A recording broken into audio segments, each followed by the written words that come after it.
At the edge of Guild City, shuddering bone chimes break the stillness, and all await the arrival of the Night Post.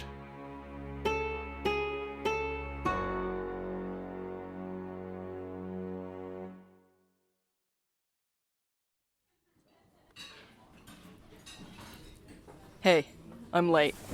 As in, sorry I'm late? Not really. This isn't decaf, is it? No, not today. I wasn't sure you'd come at all. Yeah, well, I like breakfast. Though I doubt this place can hold a hoof to the broken antler. Save the review until you've tried it. They have excellent pastries. $5 pastries. What am I, the governor's new wife? This part of town is a bit pricier. I probably wouldn't have thought to come here if Will hadn't introduced me. Ah, that explains it. Anyway, I thought we should clear the air. You know, after the other night. Morning, babes. Y'all ready to order? Sure. Yes, please. If I remember right, you want the fruit bowl with yogurt. I guess I'm predictable. Nothing wrong with that. Where's your usual friend?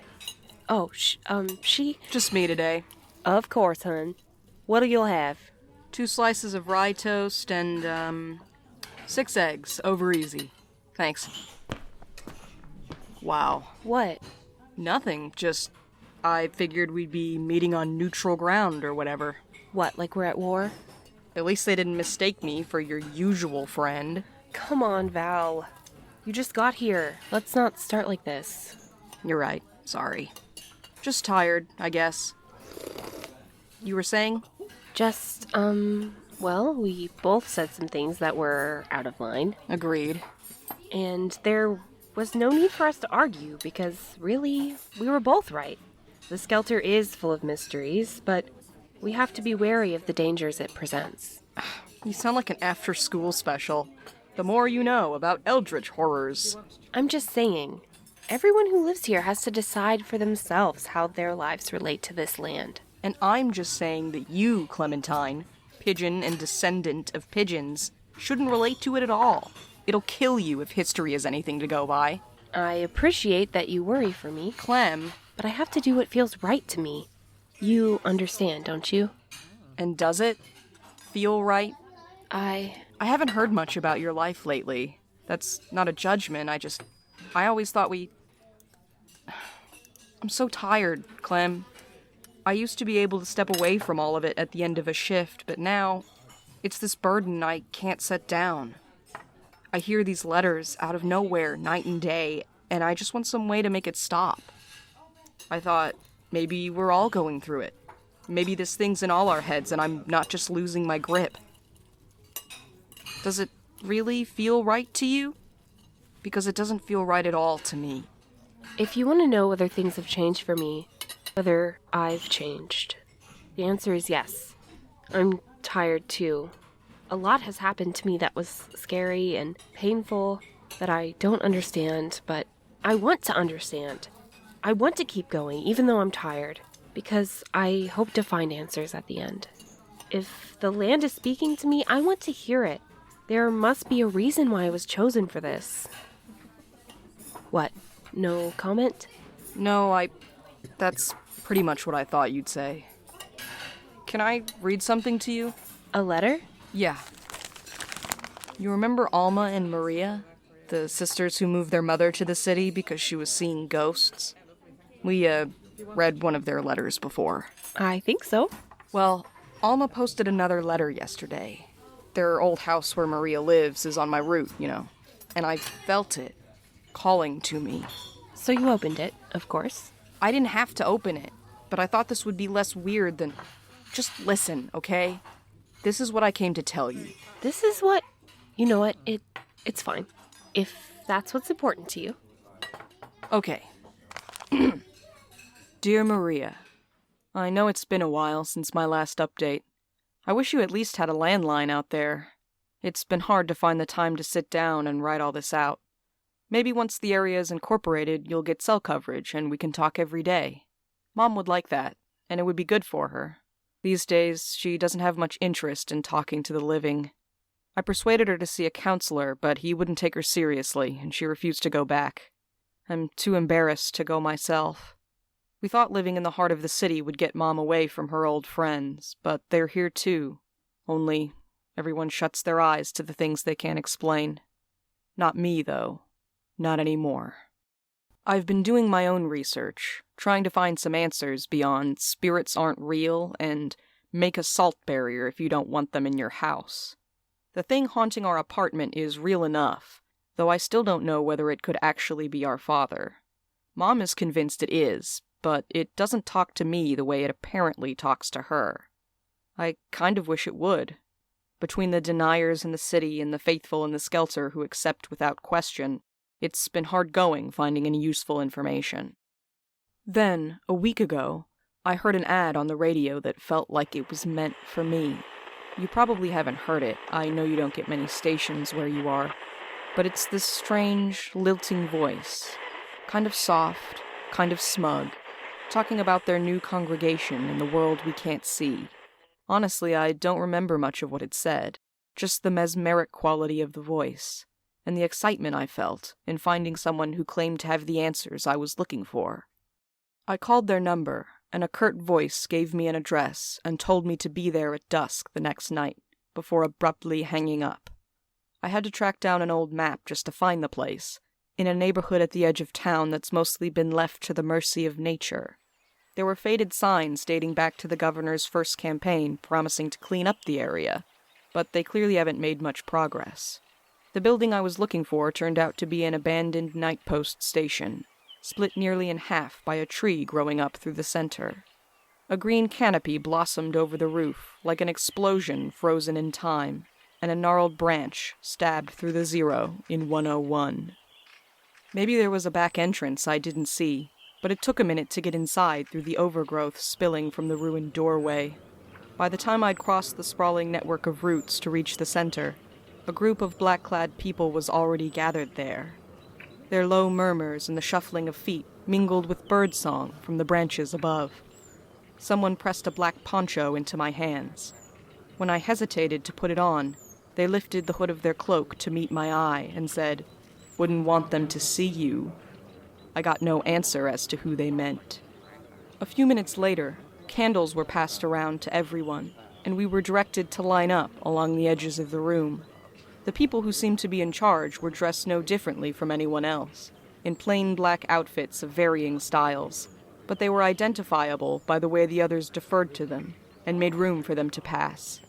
One of them called for letters to be collected, and all around me people began producing envelopes from their bags and cloaks. A woman beside me noticed my confusion and handed me a pen and a scrap of paper. "It doesn't have to be long," she said. "Just a little note to the universe. A wish, perhaps." She even held my candle as I used the wall to write, "Let Mom find peace."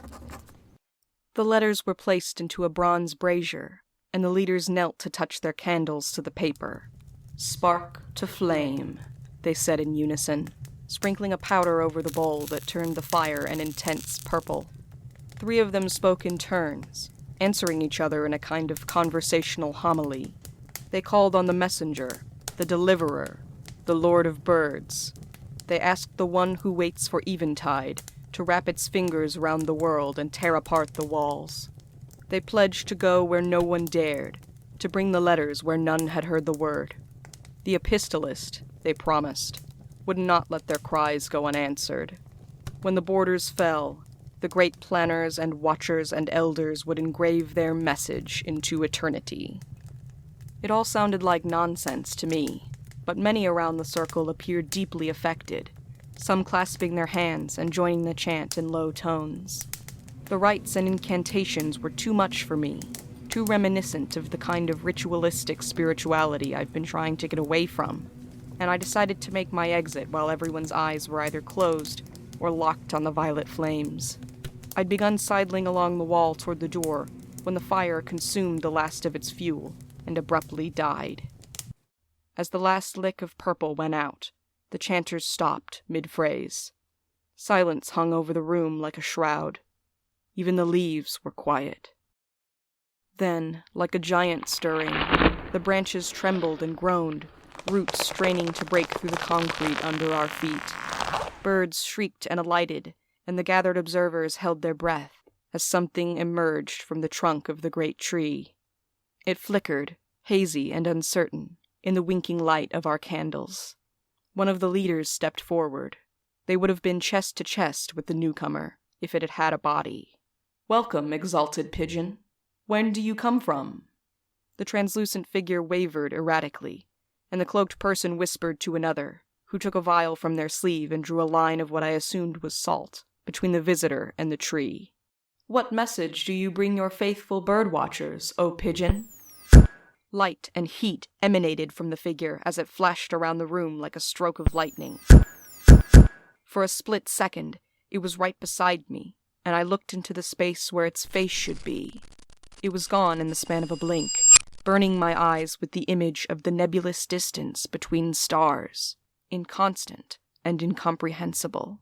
My cheeks tingled as though touched by the sun.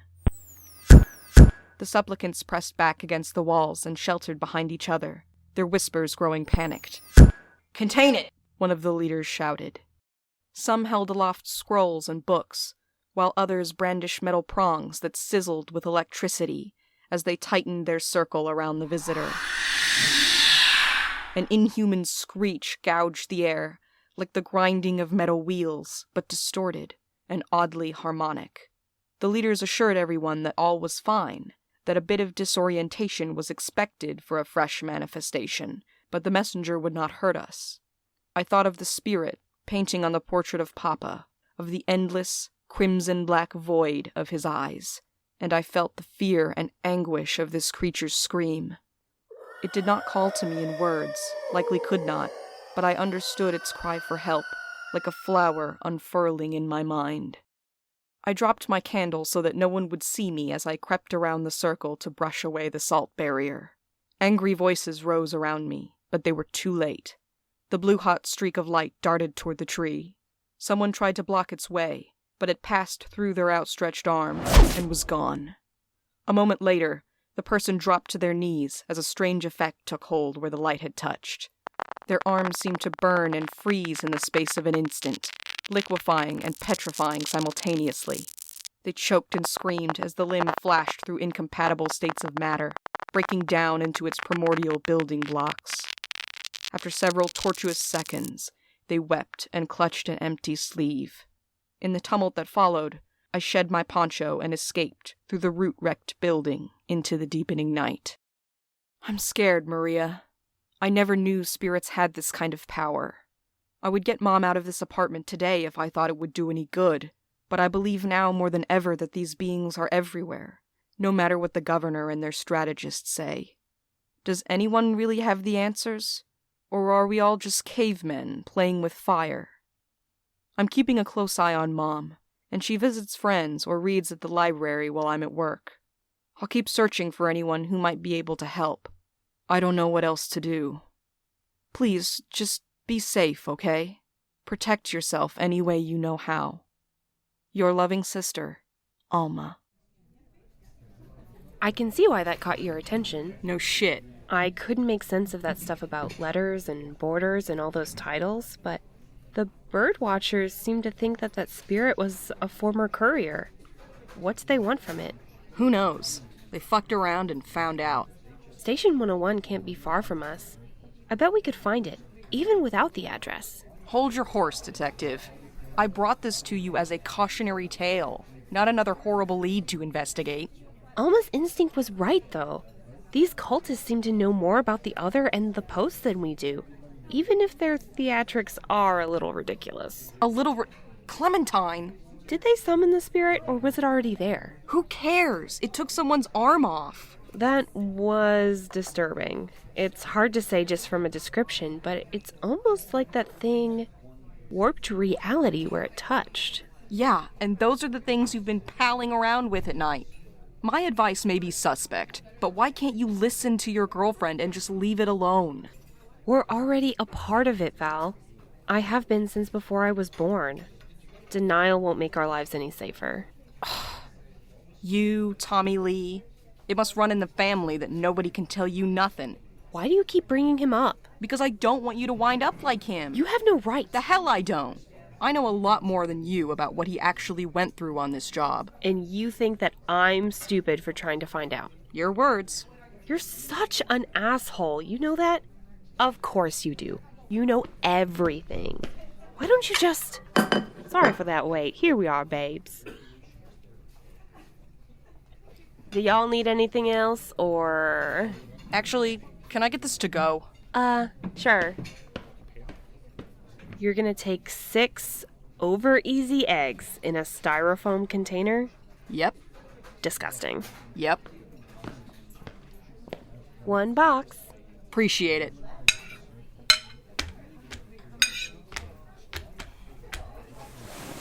Good talk. As always. Wait, can I see the letter? Even if... Clem, I have to deliver it.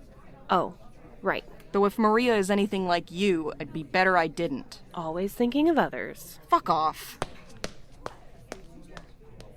More coffee, hun? I know poly dating can be tough, but plenty of fish and all that. No, more coffee would be great, thanks. I don't think I'm going to sleep for a while.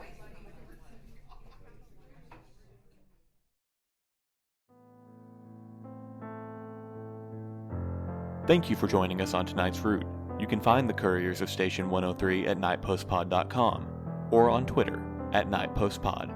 If you're satisfied with your postal service, please rate and review us or consider supporting us on Patreon. Send a letter to a pair of twins and tell them about the Night Post.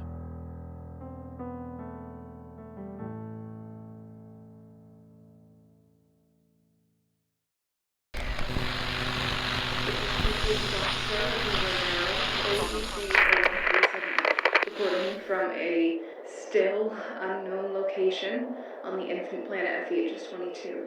Though I have my rational doubts, something in me feels as though this transmission might actually be reaching somebody. It's most likely just desperation, but we would appreciate any and all OC representatives or employees or individuals otherwise receiving this transmission to please send a response. We've been recording mandatory and otherwise necessary emergency chronicling logs for days now. Please. Athena, are you sending out another transmission? They're not going to respond this time. Shh!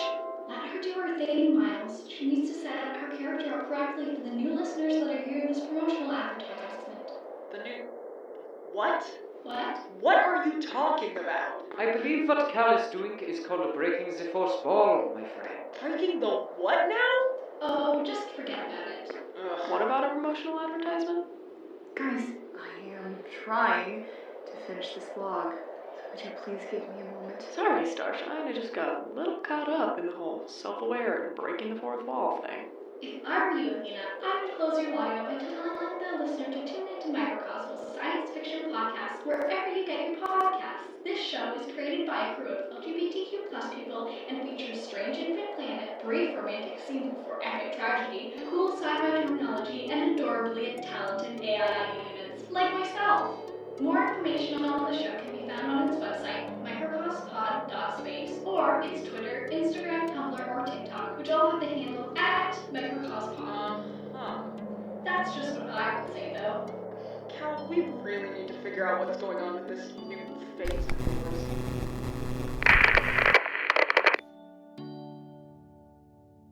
Microcosmos, a science fiction podcast.